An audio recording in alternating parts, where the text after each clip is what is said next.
सरकार दो आलम नबी सय्यदुल मुरसलिन नबी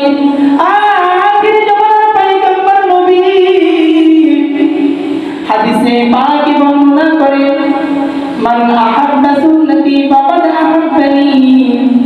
ওয়া মান আহাব্বানি কানা মাই ফিল জান্নাহ। ও বন্ধু, দুনিয়াতে বসে যদি আমার সুন্নাতকে তুমি ভালোবাসো, যদি আমার হুকুম আহকামগুলো ঠিকমতো আদায় করো, ও বন্ধু,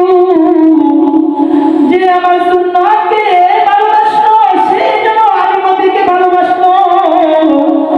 ও বন্ধু, আমি নবী কিয়ামতের দিন তাকে সাথে না নিয়ে জান্নাতে প্রবেশ করব না। ও যুবক বন্ধু আমার, আজকে তোমার ভিতরে নবীর সুন্নাত খুঁজে পাওয়া যায় না, আজকে তোমার ভিতরে নবীর আদর্শ খুঁজে পাওয়া যায় না, আজকে তোমার ভিতরে আব্রাহাম লিঙ্কনের আদর্শ পাওয়া যায় না, আজকে তোমার ভিতরে পশ্চিমা পাশ্চাত্যের আদর্শ পাওয়া যায়, আজকে তোমার ভিতরে সরকার দো আলম নবী এতিম নবী মারা এতিম নবী বাবার এতিম নবীর আদর্শ পাওয়া যায় না। যে নবী ইসলাম কায়েম করার জন্য তায়েফে রক্ত ঝরাইছে, যে নবী এই দিনকে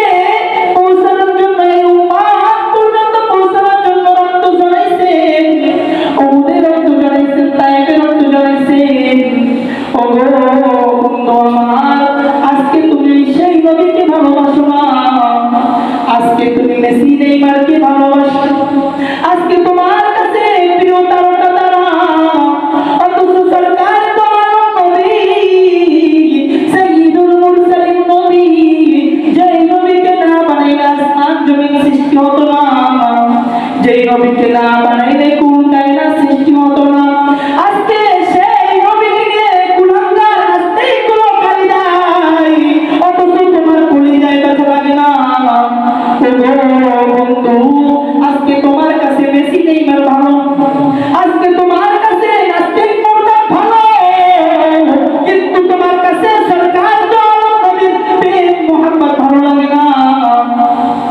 এই জন্য সরকার দো আলম নবী বলেন,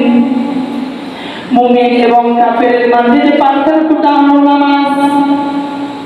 বাইনার রাজুলি ওয়া বাইনাল কুফরি তারকুস সালাহ। ও বন্ধু, তুমি আজকে নামাজ পড়ো না, শুনে রাখো নবীর ঘোষণা,